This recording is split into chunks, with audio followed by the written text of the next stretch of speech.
Trump specifically mentioned that although the tariffs will decrease significantly, they won't drop to zero. How could anyone say that Trump's tariff war has ended in failure? As of April 2025, for many years, the tariffs imposed by the US on Chinese goods have remained at a considerably high level. This practice started during Trump's first term in office and has been continued by the Biden administration for years.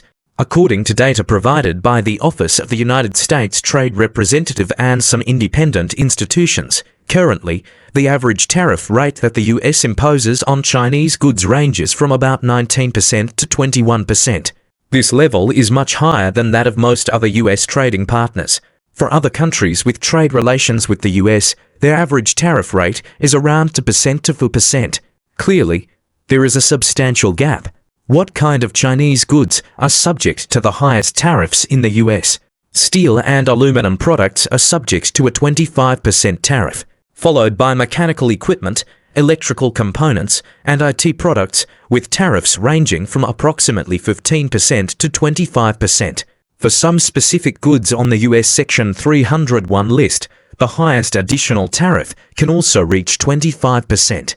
Additionally, it's particularly worth noting that the tariffs on daily consumer goods such as furniture, toys, and clothing exported from China to the US are approximately 7.5% to 15%. These tariffs are also one of the important reasons for the rise in US prices in recent years. This precisely illustrates a point.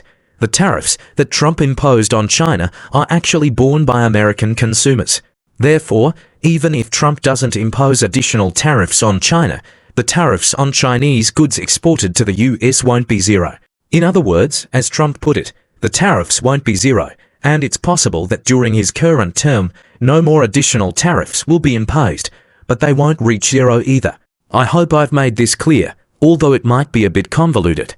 In fact, what's even more ironic is that Trump made this decision after repeatedly stating that he was waiting for a call from Chinese leaders, specifically President Xi Jinping. And this happened without a call from the Chinese side and without President Xi Jinping making any major concessions. It was Trump who conceded on his own initiative. Just yesterday, he was still shouting about imposing a punitive 145% super tariff on China. But today, his statement has changed to "We will be very nice to China. Our two countries will live happily together." It's like a car driving at 200 kilometers per hour on a highway suddenly making a 180-degree U-turn on the spot. Trump's ability in this regard really makes even Hu Xijin pale in comparison. Just as only today's Hu Xijin can surpass yesterday's Hu Xijin, only today's Trump can outdo yesterday's Trump. As I mentioned in previous programs, Trump's tariff war was doomed to end in failure. Why? Because from the very beginning, it wasn't about winning anything substantial. Instead, it was about making his supporters feel as if he had won. Or perhaps he was aiming to gain in the stock market, trying to make money in the stock market. During his first term in 2018, Trump played the tariff card. But regardless of whether his target was Europe, Japan, or China, what he truly cared about was the sentiment of his supporters. People like Trump, who manipulate populism, actually need a scapegoat. Since his first presidential campaign, Trump has in fact designated China as a scapegoat that can excite his supporters. China has been made the scapegoat for the loss of US manufacturing, the cause of poverty among the US working class, and the embodiment of the evils of globalization. In this way, Trump doesn't need to actually improve the US economic structure, nor does he need to possess the real ability to rebuild US manufacturing.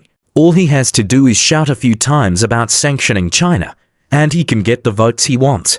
In fact, anyone with a basic understanding of economic common sense should know that imposing such an extremely high tariff of 145% on all goods from any major trading partner is essentially no longer an economic policy. It's completely an emotional act, because such a measure can't bring about any substantial or beneficial changes for the US. It can only create an illusion that I, Trump, am the most powerful, and I am the toughest. All of this shows that Trump's tariff war has never been a grand strategy. There's no real strategy involved. His tariff war is merely a display of his own emotions on the international political stage, an electoral mobilization, a populist carnival, and a performance of personal power. All these chaotic elements are pieced together. Surprisingly, the speed at which Trump's tariff war has ended in failure has exceeded the expectations of many people. This has left experts and politicians who have been earnestly studying Trump utterly speechless. While they were still racking their brains on how to deal with him, Trump himself backed down prematurely. Leaders from countries like Japan and Italy, who took Trump seriously, even made special trips to the US to discuss tariff-related issues with him. But now, seeing Trump shift from a punitive stance to one of friendliness, despite China making no concessions, these leaders must be seething with frustration.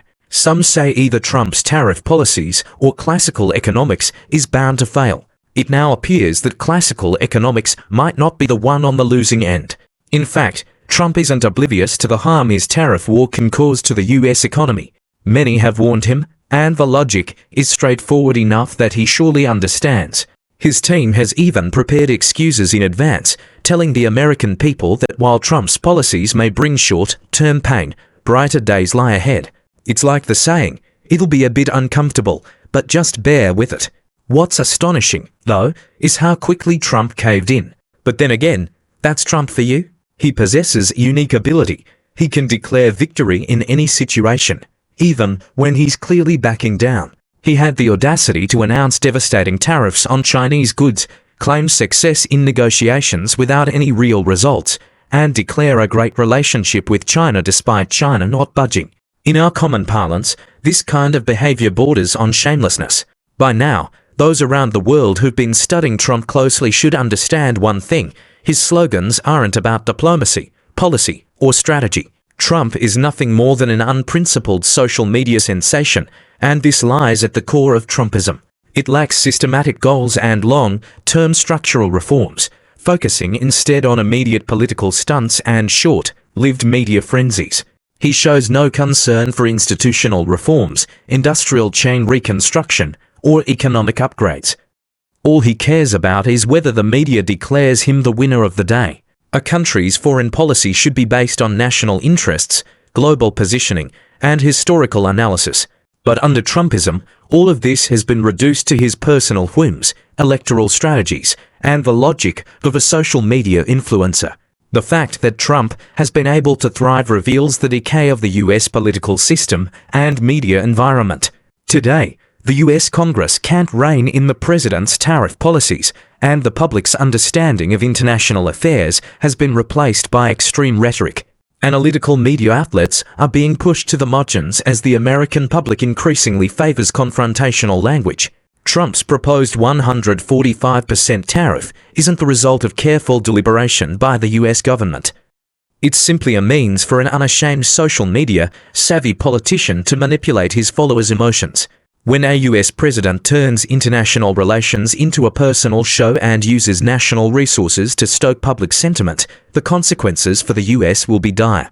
It's not just about policy failures. It could lead to market collapses, currency devaluation, the erosion of national credibility, a weakening of governance, and the alienation of allies.